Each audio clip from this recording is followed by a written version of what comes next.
வணக்கம். செல்வகுமாரின் அதிகாலை வானிலை ஆய்வறிக்கை. அதிகாரப்பூர்வ வானிலை அறிக்கைக்கு இந்திய வானிலை ஆராய்ச்சித்துறை அறிக்கையை பார்க்கவும். 2024 நவம்பர் 15 வெள்ளிக்கிழமை அதிகாலை நிலவர வானிலை பதிவு. இன்றைய அறிக்கையில் தலைப்புச் செய்தியாக ஏற்கனவே தமிழ்நாடு செயலிழந்த வடிவிலே மன்னார் வளைகுடாவில் நீடித்து கொண்டு தற்பொழுது குமரிக்கடல் மன்னார் வளைகுடா அருகே இலங்கைக்கு தென் மேற்கே நீடித்து கொண்டிருக்கூடிய காற்று சுழற்சி மற்றும் ஏற்கனவே 15ஆம் தேதி கரைதொடும் என்று எதிர்பார்க்கப்பட்ட புதிய காற்று சுழற்சியும் தொட்டுவிட்டது. அடுத்தடுத்த 2 சுழற்சிகள். இந்த 2 சுழற்சியில் ஒன்று அரபிக்கடல் போய் நீடிக்கும் எதிர்பார்த்திருந்தோம். ஆனால் அரபிக்கடலில் ஏற்கனவே ஒரு சுழற்சி இருந்து கொண்டு இந்த சுழற்சி அங்கே போகல. ஆனால் 2 சுழற்சியுமே வங்கக்கடல் பக்கமே இருக்கிறது. ஒன்று மன்னார் வளைகுடாவிலே, மற்றொன்று டெல்டா மாவட்டங்களுக்கு கிழக்கே. இப்படி நீடித்து கொண்டிருக்க மழை பொழிவு இன்றைக்கு எப்படி கொடுக்க போகிறது என்பதை பார்ப்போம். வரக்கூடிய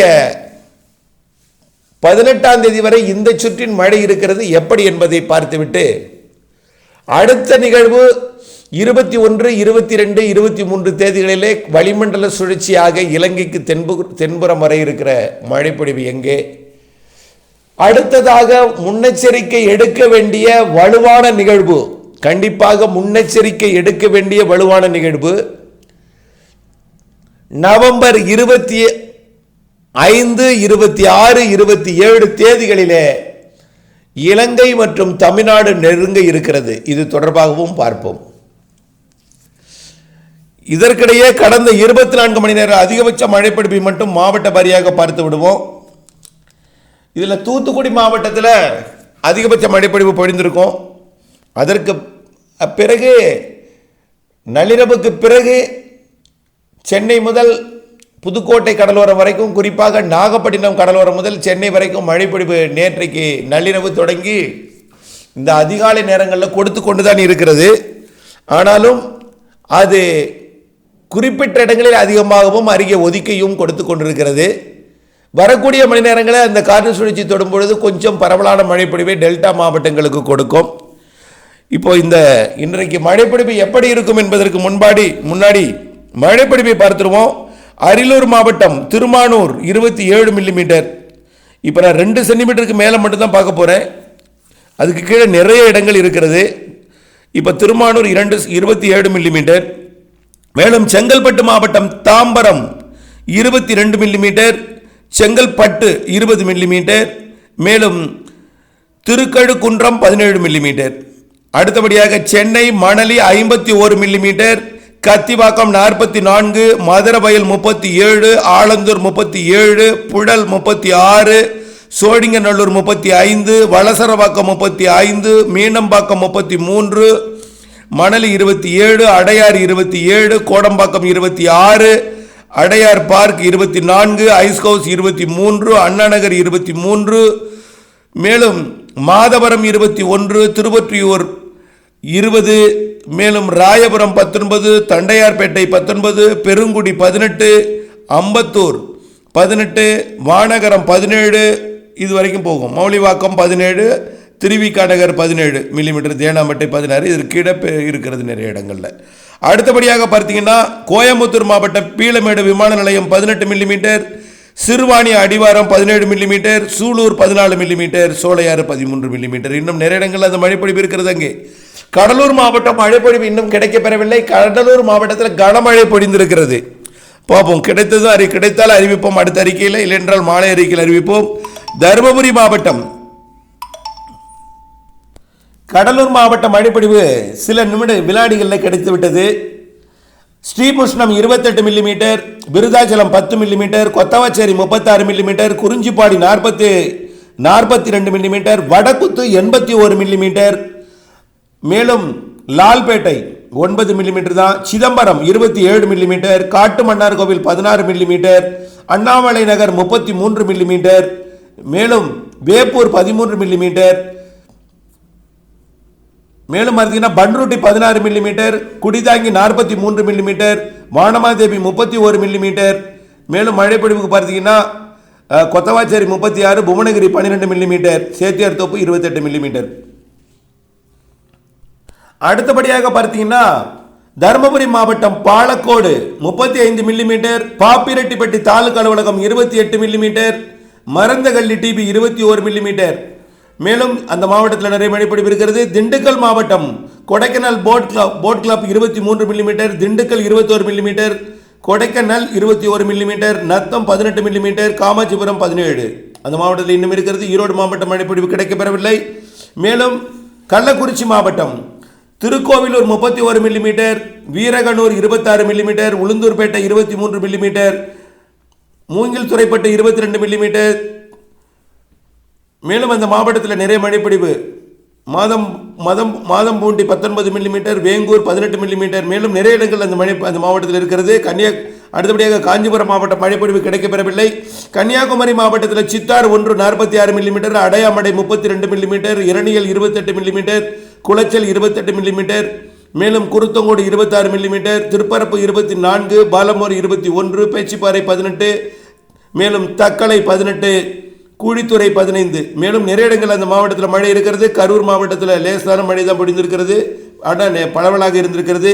கிருஷ்ணகிரி மாவட்டம் கேஆர்பி அணை 27 millimetre, Nedungal 26 millimetre, Jammukondapatti 24 millimetre, Pennukondapuram 23 millimetre, Pambar அணை 22 மில்லிமீட்டர். மேலும் ஊத்தங்கரை தாலுகா அலுவலகம் 21 மில்லிமீட்டர், பரூர் 15 மில்லிமீட்டர். மேலும் மதுரை, மயிலாடுதுறை, நாகப்பட்டினம் மாவட்ட மழைப்பொழிவு கிடைக்கப்பெறவில்லை. மயிலாடுதுறையும் நாகப்பட்டினத்திலும் நல்ல மழைப்பொழிவு பொழிந்திருக்கிறது, இரவு கிடைக்கப்பெறவில்லை. நாமக்கல் மாவட்டம் நாமக்கல் கலெக்டரேட் 28 மில்லிமீட்டர் மற்றும் Kamatchipuram 15 millimetre, Tiruchengode 14 millimetre, Mohanur 13 millimetre. மேலும் பெரம்பலூர் மாவட்டம் பாடலூர் 19, மேலும் புது வேட்டாக்குடி 19, கிருஷ்ணாபுரம் 17, தழுதலை 15, வி களத்தூர் 10. மேலும் மழைப்பிடிப்பு புதுக்கோட்டை மாவட்டம் எதிர்பார்க்கப்படுகிறது, கிடைக்கப்பெறவில்லை. அடுத்தபடியாக பார்த்தீங்கன்னா ராமநாதபுரம் மாவட்டம் பாம்பன் 22, தங்கச்சிமடம் 21, திருவாடானை 20, மண்டபம் 18. மேலும் மழைப்பிடிப்பு இந்த மாவட்டத்தில் இருக்கிறது. ராணிப்பேட்டை மாவட்டம் கலவை 32, பணப்பாக்கம் 26, சோளிங்கர் 18, மின்னல் 16, காவேரி பக்கம் 16, வாலாஜா 14, ராணிப்பேட்டை 13, அரக்கோணம் 11. மேலும் அந்த மாவட்டத்தில் இருக்கிறது. சேலம் மாவட்டத்தை பொறுத்த வரைக்கும் சங்கரிதூக்கு 28, ஓமலூர் 23, ஏற்காடு 20, டேனிஷ்பேட்டை 16, எடப்பாடி 9 மில்லிமீட்டர். அடுத்தபடியாக பார்த்தீங்கன்னா சிவகங்கை மாவட்டம் திருபுவனம் 22 மில்லிமீட்டர். மேலும் காளையார்கோவில் டூரிஸ்ட் பங்களா 5 மில்லிமீட்டர் கம்மியாக தான். அடுத்தபடியாக பார்த்தீங்கன்னா தென்காசி, தஞ்சாவூர் மாவட்ட மழைப்பொழிவு எதிர்பார்க்கப்படுகிறது. தஞ்சாவூர் மாவட்டத்தில் இந்த அதிகாலையில் மழை பொழிய போகிறது. திருவாரூர், நாகப்பட்டினம் மாவட்ட மழைப்பொழிவு தஞ்சாவூருக்கு செல்லும். காலையில் தஞ்சாவூருக்கு மழை இருக்குது, ஒரு 6 மணி 7 மணி அளவில்.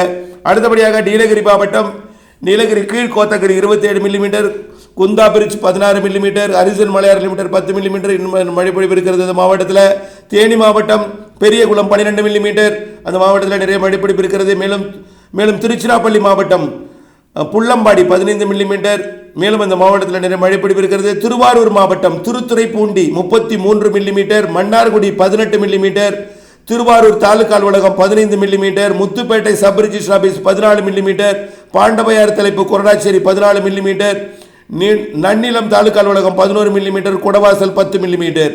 வலங்கிமானும் நீடாமங்கலமும் குறைவான மழைப்பிடிப்பு அதாவது 1 சென்டிமீட்டர் கீழே. அடுத்தபடியாக பார்த்தீங்கன்னா தூத்துக்குடி மாவட்டம் Tiruchendur 60 millimetre, Kulasekarapattinam 50 millimetre, Sathankulam 31 millimetre, Kayalpattinam 30, Kayathar 23, Kalugumalai 21. மேலும் ஸ்ரீவைகுண்டம் தாலுகா அலுவலகம் ஓல்டு தாலுகா அலுவலகம் குறைவான மழை, அதுக்கு கீழே எல்லாம் பார்த்தீங்கன்னா. மேலும் திருநெல்வேலி மாவட்டம் திருப்பத்தூர் மாவட்டம் மழைப்பொழிவு எதிர்பார்க்கப்படுகிறது. திருப்பூர் மாவட்டத்தை பொறுத்த வரைக்கும் அமராவதி அணை 24 மில்லிமீட்டர், உப்பார் அணை 10 மில்லிமீட்டர் மழை பொழிந்திருக்கிறது. மேலும் பார்த்தீங்கன்னா விருதுநகர் மாவட்டம் திருச்சுடி 16 millimetre, Kovilankulam 14 millimetre, Sattur 10 millimetre. அடுத்தபடியாக வானிலை அமைப்பையும் வானிலை எதிர்பார்ப்பையும் பார்ப்போம். வானிலை அமைப்பு ஏற்கனவே சொன்னதுதான். டெல்டா மாவட்டங்களுக்கு கிழக்குப்புறம் வந்திருக்கக்கூடிய அந்த காற்று சுழற்சி டெல்டா மாவட்டங்களுக்கு நெருக்கமாக வந்து அதுவும் மன்னார் வளைகுடா பகுதியை நோக்கி நகரும் என்று எதிர்பார்க்கப்படுகிறது. ஆக இரண்டு சுழற்சியும் ஒன்றிணைந்து மன்னார் வளைகுடா குமரி கடல் பகுதிக்கே செல்லும். பிறகு அவர் அரபிக்கடல் பகுதியை நோக்கி நகரும். ஆக மழைப்பிடிப்பை பொறுத்த வரைக்கும் இன்றைக்கு தமிழ்நாட்டில் அதாவது காற்று சுழற்சியின் காரணமாக சென்னை முதல் ராமநாதபுரம் வரைக்கும் மழைப்பொழிவு இன்றைக்கு அதிகாலை தீவிரமடைந்திருக்கிற நிலையில் காலை பொழுது விடிந்ததும் இந்த மழைப்பொழிவு சென்னையில் விட்டு மழைப்பொழிவு இருந்து கொண்டு தான் இருக்கும். ஆனால் இந்த மழைப்பொழிவு காலை விழுப்புரம் மாவட்டம் பள்ளி தொடங்கும் முன் எங்கெல்லாம் மழைப்பொழிவுன்னு பார்த்தீங்கன்னா விழுப்புரம் மாவட்டம் மற்றும் புதுச்சேரியில் மழைப்பொழிவு நல்ல மழைப்பொழிவு கொடுக்கும். காலையில் விழுப்புரம் மாவட்டத்தோட திண்டிவனம் செஞ்சி விழுப்புரம் பகுதிகளுக்கு நல்ல மழைப்பொழிவு காத்திருக்கிறது ஒரு 8 மணி அளவில். மேலும் பார்த்தீங்கன்னா 8 மணி அளவில் திருச்சிராப்பள்ளி மாவட்டத்திலையும் ஏற்கனவே டெல்டா மாவட்டங்களுக்கு கொடுத்து கொண்டு உள்ளே சென்ற அந்த மழைப்பொழிவு திருச்சி மாநகரத்திற்கும் பெரம்பலூருக்கும் காலை 8 மணி அளவில் மழைப்பொழிவை கொடுக்கும். தஞ்சாவூர் தாண்டி தஞ்சாவூருக்கு 7 மணிக்கு 7:30 மணி 8 மணிக்குள்ள கொடுத்து விட்டு திருச்சி மாவட்டத்திற்கு செல்லும். இந்த நிலையில் ராமநாதபுரம் மாவட்டம் அதாவது தொண்டிக்கு உள்ளே உள்ள மழைப்பொழிவு அதாவது சிவகங்கை மாவட்டத்தோட தெற்கு பகுதி ராமநாதபுரம் மாவட்டத்தில் அதாவது தொண்டிலிருந்து உள்ளே இளையான்குடி மேலும் சிவகங்கைக்கு தெற்கே மானாமதுரை பரமக்குடி சுற்றுவட்டார பகுதியில் இன்றைக்கு பள்ளி தொடங்கும் நேரத்தில் கனமழை வாய்ப்பு இருக்கிறது. அதாவது ஒரு 8 மணி அளவிலே மானாமதுரை இளையான்குடி மற்றும் சிவகங்கைக்கு தெற்கே உள்ள காளையார் கோவிலுக்கு தெற்கே உள்ள பகுதி நல்ல மழைப்பொழிவு. தொண்டியிலிருந்து உள்ளே தேவிப்பட்டினம் தொண்டி இடைப்பட்ட பகுதி வழியாக உள்ளே மழைப்பொழிவை கொடுக்கும். மேலும் பார்த்தீங்கன்னா சரியாக பள்ளி தொடங்கும் நேரத்தில் நாகப்பட்டினம் மாவட்டத்தில் மழை தொடங்க போகிறது. நாகப்பட்டினம் மாவட்டத்தில் சரியாக ஒரு 7:30 மணிக்கெல்லாம் 7 மணிக்கு 7:30 மணிக்கெல்லாம் மழைப்பொழிவு தொடங்கிடும். அதாவது மயிலாடுதுறை மாவட்டத்திலையும் நாகப்பட்டினம் மாவட்டத்திலையுமே 2 பக்கமும் குறிப்பாக மழைப்பொழிவு நாகப்பட்டினம் மாவட்டம் தெற்கில் கூட கொஞ்சம் தாமதம் அடையும். அதாவது அந்த தலைஞாயிற்கு வடக்கே நல்ல மழைப்பொழிவு தெரிகிறது. வேட்டைக்காரனிற்கு வடக்கே வேளாங்கண்ணி நாகப்பட்டினம் நாகூர் மற்றும் திருமருகல் சுற்றுவட்டார பகுதி மற்றும் அண்டை மாநிலத்தின் பகுதியாகிய காரைக்கால் பகுதி மயிலாடுதுறை மாவட்டத்தின் தரங்கம்பாடி பகுதி திருக்கடையூர் மற்றும் காவிரிப்பூம்பட்டினம் பூம்புகார் மற்றும் திருமுல்லைவாசல் பழையாறு மற்றும் சீர்காழி கொள்ளிடம் பகுதிகளுக்கும் இன்றைக்கு காலை ஒரு 7:30 மணியிலிருந்து மழைப்பொழிவு படிப்படியாக காலை பள்ளி தொடங்கும் நேரத்தில் தொடங்குவதற்கு வாய்ப்பு தெரிகிறது. திருவாரூர் மாவட்டத்தை பொறுத்த வரைக்கும் பள்ளி தொடங்கிய பிறகு மழைப்பொழிவு தொடங்கலாம். ஆனால் திருவாரூர் மாவட்டம் திருவாரூர் தலைநகர் பகுதி மற்றும் அதாவது நாகப்பட்டினம் மாவட்டத்தோட எல்லையில் இருக்கக்கூடிய திருவாரூர் மாவட்ட பகுதிக்கு சுமார் 8:30-9 மணிக்கே மழைப்பொழிவு குறுக்கீடு இருக்கலாம். பள்ளி தொடங்கும் முன்பே குறுக்கீடு இருக்கலாம் என்று எதிர்பார்க்கப்படுகிறது. ஆனால் வேதாரண்யம் மற்றும் முத்துப்பேட்டை பகுதிக்கு கொஞ்சம் தாமதமாக மழைப்பொழிவை கொடுத்தாலும் பள்ளி தொடங்கிய பிறகுதான் மழைப்பொழிவை கொடுக்கும். அடுத்தபடியாக பார்த்தீங்கன்னா இந்த மழைப்பொழிவு படிப்படியாக உள் மாவட்டங்களுக்கு போகும். கண்டிப்பாக இந்த குமரிக்கடலில் நீடித்து கொண்டிருக்கூடிய சுழற்சி மேற்கு நோக்கி நகரும். வங்கக்கடலில் டெல்டாவிற்கு கிழக்கே நீடித்து கொண்டிருக்கூடிய சுழற்சி குமரிக்கடல் பகுதியை நோக்கி தெற்கு நோக்கி மன்னார் வளைகுடா பகுதியை நோக்கி நகரும் என்பதனால மழைப்பொழிவு படிப்படியாக மேற்கு தொடர்ச்சி மலை மாவட்டங்கள் வரைக்கும் கேரளா வரைக்கும் மழைப்பொழிவு படிப்படியாக முன்னேறும். இன்றைய மழைப்பொழிவு கண்டிப்பாக மதிய மாலையில் மேற்கு தொடர்ச்சி மலை மாவட்டங்கள் வரை எட்டும். கண்டிப்பாக 100% உறுதியாக கர்நாடகாவின் கடலோரம் வரைக்கும் அதே போல மைசூரு கிருஷ்ணகிரி உட்பட அதாவது பெங்களூரு கிருஷ்ணகிரி தருமபுரி மைசூர் உட்பட ஈரோடு கோயம்புத்தூர் நீலகிரி மற்றும் திருப்பூர் திண்டுக்கல் உள்ளிட்ட மேற்கு மாவட்டங்கள் வரைக்கும் இன்றைக்கு மாலையில் மழைப்பொழிவு முன்னேறும். கண்டிப்பாக தாமதம் ஏற்படும் பட்சத்தில் இரவு மழைப்பொழிவு முன்னேறும். ஏனென்றால் இந்த காற்று சுழற்சியில் ஒன்று முதலில் செல்வது அரபிக்கடலை நோக்கி குமரிக்கடல் பகுதியை நோக்கி நகரும். இரண்டாவது சுழற்சி தென் மாவட்டங்களுக்கு மழைப்பொழிவை கொடுக்கும். பரவலான மழைப்பொழிவாக அனைத்து மாவட்டங்களுக்கும் டெல்டா மாவட்டங்களுக்கும் இன்றைக்கு விட்டு மழைப்பொழிவு இருந்து கொண்டே இருக்கும். இதனிடையே டெல்டா மாவட்டங்களுக்கு நாளை அதிகாலையும் மழைப்பொழிவு உண்டு. காரணம் என்னன்னா இந்த காற்று சுழற்சி டெல்டாவிற்கு நெருங்காமல் தெற்கு புறமாக இலங்கை மன்னார் வளைகுடா நோக்கி நகரும் பொழுது நாளை அதிகாலையில் டெல்டா மாவட்டங்களுக்கு கனமழை பொழிவு காத்திருக்கிறது. அதே போல தென் மாவட்ட கடலோர பகுதிகளுக்கும் தென் மாவட்டங்களுக்கும் கனமழை பொழிவு காத்திருக்கிறது. எல்லோருக்கும் ஒரே நேரத்தில் பொழியாது. ஒதுக்கி நேற்றைக்கு எப்படி வடவுள் மாவட்டங்கள் ஆங்காங்கே பொழுதோ அதை விட சற்று கூடுதல் மழை பொழிவு இன்றைக்கு கிடைக்கும். ஏன்னா 2 சுழற்சிகள் வரப்போகிறது. 2 சுழற்சிகள். இதனால 2 சுழற்சியும் வெவ்வேறு இடத்துல மழைப்பொழிவை கொடுக்கும். இப்படி 16ஆம் தேதி மழைப்பொழிவு உண்டு, 17ஆம் தேதி மழைப்பொழிவு உண்டு. 17ஆம் தேதியோட வடவுள் மாவட்டங்கள் வடகடலோர பகுதிக்கு விலகும். 18ஆம் தேதி தென்கடலோரம் தென்னுள் மாவட்டங்களுக்கு டெல்டா மாவட்டங்களுக்கு 18ஆம் தேதி விலகும். ஆனால் டெல்டா மாவட்ட கடலோர பகுதியில் அதாவது கோடியக்கரை முனை அதாவது டெல்டா மாவட்ட கிழக்கு பகுதி நாகப்பட்டினம் திருவாரூர் மாவட்ட தெற்கு பகுதி தஞ்சாவூர் மாவட்ட தெற்கு பகுதி புதுக்கோட்டை மாவட்ட பகுதி மற்றும் சிவகங்கை ராமநாதபுரம் தூத்துக்குடி திருநெல்வேலி கன்னியாகுமரி மாவட்டத்தில் 19ஆம் தேதிக்கு பிறகும் மழைப்பொழிவு தொடர்வதற்கு வாய்ப்பு இருக்கிறது. காரணம், இந்த காற்று சுழற்சி குமரி கடற்பகுதியில் நீடித்துக் கொண்டு தொடரும். அடுத்த காற்று சுழற்சி இலங்கைக்கு தெற்கே குமரி கடற்பகுதிக்கு வர இருக்கிறது. ஆகவே இருவேறு காற்று சுழற்சிகள் காரணமாகவும் அரபிக்கடல் நோக்கி சென்ற காற்று சுழற்சி காரணமாகவும் கிழக்கு காற்று டெல்டா மாவட்டங்கள் வழியாக கடலோரத்தை தொட்டுக்கொண்டு தென்கடலோரம் தொட்டுக்கொண்டு குமரிமுனை தொட்டு போகும் என்பதனால் மழைப்பொழிவு தொடரும். 21, 22, 23 தேதிகளில் வடகடலோரம் முதல், அதாவது திருவள்ளூர், சென்னை முதல் அனைத்து கடலோர மாவட்டங்களுக்கும் தென் மாவட்டங்களுக்கும் 21, 22, 23 மழை உண்டு. அடுத்த நிகழ்வு தான் வலுவான நிகழ்வு. ஏற்கனவே சொல்லியிருக்கிறேன். அதுக்கு முன்னெச்சரிக்கை எடுக்கணும்னு ஏற்கனவே சொல்லியிருக்கிறோம். இன்சூரன்ஸ் கட்டிக்கிங்க அப்படின்னு சொல்லியிருக்கிறோம். அதாவது எந்தெந்த மாவட்டங்களுக்குன்னா, குறிப்பாக இலங்கையை தொட்டுக்கொண்டே டெல்டா மாவட்டங்களுக்கு கண்டிப்பாக ராமநாதபுரம் மாவட்டம் முதல் திருவள்ளூர் மாவட்டம் வரைக்கும் உள்ள கடலோர மாவட்டத்திற்கு கூடுதல் மழைப்பொழிவாக டெல்டா மாவட்டங்கள் மற்றும் அதனை ஒட்டியுள்ள கடலூர் மாவட்டம், அதனை ஒட்டியுள்ள புதுக்கோட்டை மாவட்டத்திற்கு நல்ல மழைப்பொழிவு, அதீத மழைப்பொழிவு கொடுப்பதற்கு சாதகம் இருக்கு. புயல் அச்சம் வேண்டாம். கண்டிப்பாக அது ஒரு ஆழ்ந்த காற்றழுத்த தாழ்வு மண்டலமாக இருக்கும்.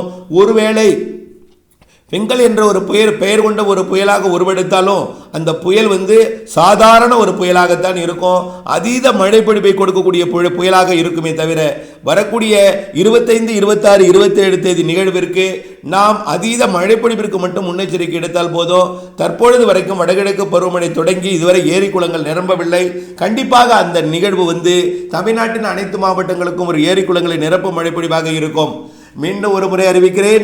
இன்றைக்கு டெல்டா தென் தமிழ்நாடு படிப்படியாக மேற்கே, பிறகு நாளையும் டெல்டா தென் தமிழ்நாடு மேற்கே, வட தமிழ்நாடு 17ஆம் தேதி வரை, தென் தமிழ்நாடு 18ஆம் தேதி வரை. ஆனாலும் கடலோரம் வரக்கூடிய 23ஆம் தேதி வரை தொடர்ந்து கொண்டுதான் இருக்கும். அடுத்தடுத்த நிகழ்வுகளால் 25ஆம் தேதி வரக்கூடிய வலிமையான நிகழ்வு, 28ஆம் தேதி வரை நிறைய மழைப்பொழிவை, கண்டிப்பாக 48 மணி நேர தொடர் மழைப்பொழிவை 25, 26, 27, 28 தேதிகளிலே, அந்த இடைப்பட்ட நாட்களிலே 26, 27 மையமாக வைத்து 2 நாள் 48 மணி நேர மழைப்பொழிவு காத்திருக்கிறது என்பதையும் தொடர்ந்து அடுத்தடுத்த விரிவான அறிக்கையுடன் இணைந்திருந்து அப்டேட் அறிந்து பணி செய்ய அன்போடு கேட்டுக்கொள்கிறேன். மீண்டும் ஒரு முறை இறுதியாக, காற்று அச்சம் வேண்டாம். புயல் என்ற பெயர் கொண்டாலும் காற்று பாதிப்பு இல்லாமல் அதீத மழைப்பொழிவை கொடுக்க வரக்கூடிய நிகழ்வு மாத இறுதி நிகழ்வு என்பதை புரிந்து கொண்டு இணைந்திருந்து பணி செய்ய கேட்டுக்கொள்கிறேன். நன்றி.